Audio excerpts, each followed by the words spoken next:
রাত যখন গভীর হলো তখন দুলাভাই আমার রুমের দরজায় এসে নক করল। আমি জানতাম না বাহির থেকে দুলাভাই নক করছে।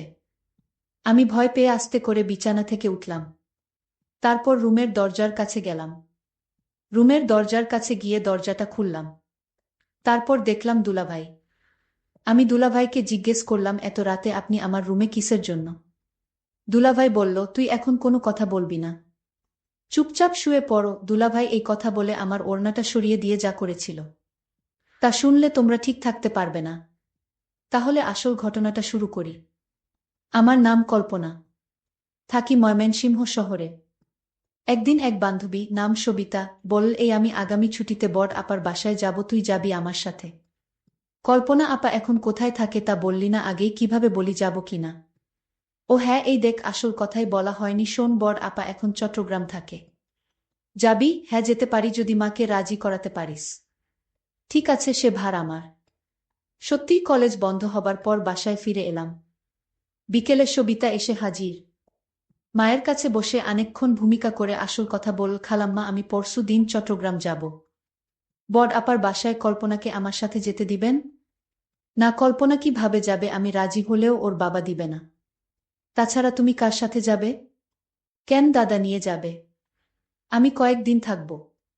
দাদা আমাকে রেখে চলে আসবে, আবার বড় আপার সাথে আমরা ফিরব। কয়দিন থাকবে? বেশি না, মাত্র 1 সপ্তাহ। ও, কল্পনা আসবে? হ্যাঁ, আপনি একটু বলেন খালুকে। আচ্ছা, দেখি। শেষ পর্যন্ত বাবা রাজি হলেন। চট্টগ্রামে কল্পনা আপার বাসায় এসে পৌঁছে দেখি এলাহি কারবার, তার শ্বশুর শাশুড়ি সহ আরও প্রায় 5-6 জন মেহমান এসেছে গতকাল। খাওয়া দাওয়ার পর এখন চিন্তা শোয়া হবে কোথায়। আপা পাশের বাসায় গেল, সে বাসায় ভদ্রলোক একা আছে, তার ফ্যামিলি গেছে ঢাকায়। হ্যাঁ, আপা পজিটিভ খবর নিয়ে এসেছে, এই পাশের বাসায় থাকব। আমি আর সবিতা। আমাদের নিয়ে এসে পরিচয় করিয়ে দিয়ে গেলেন আপা। এই যে ভাই, আমার বোন সবিতাকে তো চেনেন, আর এ হল ওর বান্ধবী কল্পনা। আরে সবিতা, কেমন আছ, কখন আসলে? হ্যাঁ দুলা ভাই, ভালো আছি, আপনি কেমন আছেন? ভালো ভালো, তোমার মতো শালী যাদের, তারা কি আর খারাপ থাকতে পারে? দুলাভাই খালি বেশি কথা বলেন। না না, বেশি আর কি বললাম। তা খেয়ে এসেছো নাকি? রান্না করব? না খেয়েই এসেছি। তবে শোন, সকালে কিন্তু নাস্তা বানিয়ে নিজেরা খাবে। আমাকে খাওয়াবে, তারপর যাবে, এবং যে কয়দিন থাকবে এই হিসাবই চালু থাকবে, বুঝেছ? আচ্ছা ভাবি, আপনি যান, ওদিকে ব্যবস্থা করেন। গিয়ে আমি দেখছি, এখানে ওরা এই রুমেই থাকবে। আমি দেখিয়ে দিচ্ছি, আছো তোমরা আমার সাথে। পাশের রুমে নিয়ে গেলেন, বিছানা দেখিয়ে বললেন, সবিতা, তুমি তো চেন সব, তাহলে শুয়ে পড়, অনেক লম্বা জার্নি করে এসেছ। আমি সিরিয়ালটা দেখে শোব।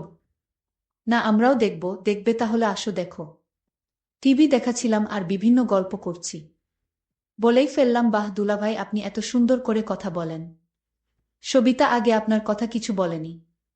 নাকি আর কথা বলা, এই তো এমনি আর কি।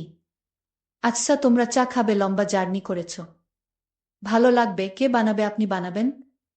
মাথা খারাপ, দুইটা শালি ঘরে থাকতে কোনো বোকা চা বানিয়ে খায় বল? সবিতা বলল, না দুলাভাই, আমি বানিয়ে আনছি, আপনি বসেন। আমি সবিতায়ের সাথে রান্নাঘরে গেলাম, চায়ের কাপ এনে দুলাভাইয়ের হাতে দিলাম, উনি খুব খুশি হলেন। কি ব্যাপার তোমাদেরটা? না, এখন চা খেলে ঘুম হবে না, আপনার জন্যেই বানালাম। দেখ দেখি কান, তোমরা খাবে না জানলে আমিও বাদ দিতাম। চা শেষ হবার সাথে সাথে সিরিয়ালও শেষ। দুলাভাই, এখন শোয়া যায়? হ্যাঁ চল, মশারিটা টানিয়ে নাও, রাতে ভয় পেলে আমাকে ডাকবে। আচ্ছা দুলাভাই। সবিতায়ের মশারি টানানো হলে আমি ভিতরে ঢুকে জিজ্ঞেস করলাম, এই দুলাভাইয়ের কি বাচ্চা আছে? হ্যাঁ, এক মেয়ে। কেন, আফসোস হচ্ছে? চুপ করবি না, আপাকে ডাকবো। শুয়ে শুয়ে ভাবছিলাম, দুলাভাই বেশ আলাপি লোক। চেনা নেই জানা নেই, এইটুক সময়ের মধ্যে কেমন আপন করে নিয়েছে। দেখতে সুন্দর অনেক। এ বাসার আপাটা কি লাকি, যদিও তাকে দেখি নাই, তবুও মনে হল একটু হিংসা হচ্ছে। এমন পুরুষ মানুষ কয়জন নারীর ভাগ্যে জোটে, অথচ আপা যখন নিয়ে আসছিল ভাবছিলাম, কোথায় না কোথায় নিয়ে যাচ্ছে। কিরে কল্পনা, ঘুমাচ্ছিস না? না রে, ঘুম আসছে না, কি করব। ও বুঝেছি, দুলাভাইয়ের কথা ভাবছিস। ধুর, কি যে বলিস না তুই। বারে খারাপ বললাম কিসে শুনি, তোর যেমন পছন্দ। দুলাভাই একেবারে হুবহু তাই, যদি তার বউয়ের না থাকতো তাহলে আমি প্রস্তাব দিতাম। আচ্ছা, রাত কত হয়েছে দেখেছিস, এখন ঘুমাবার চেষ্টা কর। পরের রাতে আবার এলাম। দেখি দুলাভাই টিভি দেখছে, সাইড টেবিলে চায়ের খালি কাপ। কি দুলাভাই, কি দেখছেন? আরে আসো আসো, বসো, বল কি খেদমত করতে পারি? না, আপনাকে খেদমত করতে হবে না, আপনার জন্য কি করব তাই বলেন। যা দরকার তা তোমরা পারবে না। কেন পারবো না বলেই দেখেন পারি কিনা। চা বানাবো? তোমরা খাবে না? তাহলে থাক। থাকবে কেন, এখনই আনছি। দেখ, যদি পারো ভালোই হয়। সেই সন্ধ্যা থেকে ভীষণ মাথা ধরেছে। টিভিতে আমার প্রিয় একটা সিরিয়াল চলছিল, কিন্তু সবিতায়ের ঘুম পাচ্ছিল বলে ও ঘুমাতে চলে গেল। আমি কি করি ভেবে রয়ে গেলাম, দেখেই যাই। চা খেয়ে দুলাভাই বললেন, একটু কড়া করেছ বলে চাটা ভালো হয়েছে, দেখি যদি মাথাটা ছাড়ে। এ কি দুলাভাই, আপনার চোখ এমন লাল হয়ে আছে, কপালের পাশে রগ ফুলে গেছে কেন? ওই যে বলছি না, মাথা ব্যথা, এটা আমাকে খুব কষ্ট দেয়। মালিশ করে দিব? না থাক, তুমি বেড়াতে এসেছো, আবার কি মনে করবে? কি যে বলেন দুলাভাই, কি মনে করব, আপনার কষ্ট হচ্ছে তো। আর তাছাড়া মাথা ব্যথা কমাতে মালিশের কোনো বিকল্প নেই। দুলাভাই, আমি মালিশ করে দেই আপনার কপালটা, তাহলে ব্যথা কমে যাবে। না, তুমি পারবে না। এই জন্যে আমার স্ত্রী আমাকে ছেড়ে সাধারণত কোথাও যায় না। এই যন্ত্রণাটা খুব খারাপ, আমি এতক্ষণ শুয়ে পড়তাম, তোমাদের জন্যে বসে রয়েছি। আচ্ছা, সবই ঠিক আছে, এখন আপনি কোনো কথা না বলে চলেন বিছানায় শুয়ে পড়েন। আমি আপনার মালিশ করে দেই, আমি ভালো মালিশ করতে পারি। মায়ের মাথায় ব্যথা আছে তো, তাই সবসময় মালিশ করতে হয়। কিন্তু সবিতা দেখলে কি বলবে? আরে অসুখ হলে সবাই মানুষকে সেবা করতে পারে। এই নিয়ে আপনার ভাবতে হবে না দুলাভাই। আরে ধুর, সবিতা ঘুমিয়ে পড়েছ, আপনি জানেন না ওর ঘুম মরার মত। আর জানলেই বা কি আসে যায়, অসুস্থ মানুষের সেবা করতে হবে না? ও তাহলে চল। দুলাভাই উঠে তার শোবার ঘরে গেল। আমি সবিতাকে এক নজর দেখে দুলাভাইয়ের পিছনে গেলাম। আপনারা বিশ্বাস করেন, আমার অন্য কোনো উদ্দেশ্য ছিল না। লাইট জ্বালাতে চেষ্টা করল, কিন্তু লাইট কিছুতেই জ্বলল না। একই টিউবটা আবার গেল। ধ্যাত, এই জন্যে আমার টিউব লাইট একেবারে পছন্দ না। শেষ পর্যন্ত ডিম লাইট জ্বালাতে হলো। দুলাভাইকে আমি তার মাথায় মালিশ করে দিচ্ছিলাম। দুলাভাই বলল, তুমি তো দেখি একেবারে ডাক্তারের মতো মালিশ করতে পারো। কি যে বলেনে দুলাভাই, আমার মায়ের মাথায় প্রতিদিন মালিশ করি তো, তাই অভ্যাস হয়ে গেছে। দুলাভাই বলল, তাই তো বলি, এত ভালো করে মালিশ করা কোথায় থেকে শিখলা? দুলাভাই, আপনারে একটা কথা বলি, আপনি যদি বিয়ে না করতেন তাহলে আমি আপনাকে বিয়ে করে নিতাম। আপনাকে বিয়ের প্রস্তাব দিতাম। আমি তাকে জিজ্ঞেস করলাম, কেন? দুনিয়ায় এত মানুষ থাকতে আমার প্রতি নজর পড়ল কেন গো? দুলাভাই, আপনার মতো মানুষ আমি কোনোদিন দেখিনি। আপনি যেমন সুন্দর তেমন আপনার কথাবার্তা। আপনি যাকে বিয়ে করেছেন সে তো ভাগ্যবতী। আরে তুমি যা মনে করছো তা না। তুমি হয়তো ভাবছো আমি বিয়ে করে অনেক ভালোই আছি, কিন্তু আমার মনের অবস্থা তুমি জান না। আমি আসলে এই সংসার নিয়ে ভালো নেই। তোমার ভাবির আচার আচরণ তেমন একটা ভালো না। তোমার ভাবি আমায় তেমন পছন্দ করে না। আমি বললাম, দুলাভাই, আপনি কি বলেন এসব? আপনার মতো একটা সুদর্শন মানুষকে ভাবি পছন্দ করে না? এটা কি করে হয়? আমার এই কথাটা বিশ্বাস হচ্ছে না দুলাভাই। তুমি যদি বিশ্বাস না করো তাহলে আমার করার কিছু নাই। আমি সত্যি বলছি, আমি আসলে তোমার ভাবিকে নিয়ে ভালো নেই। আচ্ছা দুলাভাই, আজ ঘুমান, আমি আমার রুমে গিয়ে ঘুমাই। ঠিক আছে, কাল কথা হবে। আর আমি তো আছি, সবিতা যতদিন আছে। আমি তাকে ডাক দিলাম আর বললাম, শোন, তুমি যে আমার মাথা ব্যথা দূর করেছ তাই তোমাকে অসংখ্য ধন্যবাদ। আরে দুলাভাই, আপনি আমাকে ধন্যবাদ দিয়ে ছোট করবেন না। কারণ আমি তো রোগী মানুষের সেবা করেছি। সমস্যা নাই, কাল আবার কথা হবে। তাহলে আমি এখন যাই। আচ্ছা ঠিক আছে, যাও। পরের দিন রাতে আমি আমার শালীকে বললাম, আজ আমার সাথে দেখা করো রাতে। আমি বললাম, ঠিক আছে দুলাভাই, আপনি রুমে যান, আমি আসব। আমি আমার রুমে গেলাম। আজ আমার মাথা ব্যথা তেমন নাই। তারপরও আমি ভাবলাম কল্পনাকে দিয়ে। আমি কল্পনা মানে আমার শালীর জন্য অপেক্ষা করতে লাগলাম। কিন্তু কল্পনা আজ কিছুতেই আসছে না। আমি ভাবতে লাগলাম, আজ কল্পনা আসলে আমি তার কাছে থেকে আমার মনের চাওয়াটা পূর্ণ করে নিব। আমি ভাবতে লাগলাম কিভাবে কি করা যায়। কল্পনা কি আমার কথায় রাজি হবে নাকি অন্য কাউকে বলে দিবে? কারণ আমার খুব ভয় হচ্ছে। যদি আমার স্ত্রী কিছু জানে তাহলে আমার 12টা বেজে যাবে। আর তাই যা করতে হবে খুব ভেবেচিন্তে করতে হবে। আমি কল্পনাকে আস্তে করে ডাক দিলাম।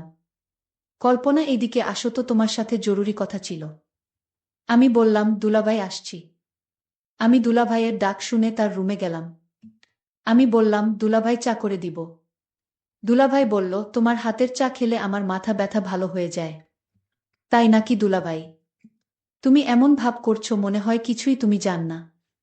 দুলাভাই, আমি সব জানি, এমনি আপনার সাথে মশকরা করছিলাম। আরে তুমি আমার সাথে মশকরা করো, কিন্তু আমার মনের ভিতর তো কোনো শান্তি নাই। দুলাভাই, আপনি চাইলে আপনি মনে শান্তি পেতে পারেন। আমি বললাম, কিভাবে পাব? তোমার ভাবি যে অহংকারী মানুষ, তার কাছ থেকে ভালো কিছু পাওয়া সম্ভব না। এরই মধ্যে আমার স্ত্রী বাসায় হাজির। তুমি চলে আসছো, তুমি না বলেছিলে আরো 2 দিন তোমার বাপের বাড়িতে থাকবে? আরে আমি এতদিন থাকলে তোমার কষ্ট হতে পারে, আর তাই ভাবলাম চলে যাই।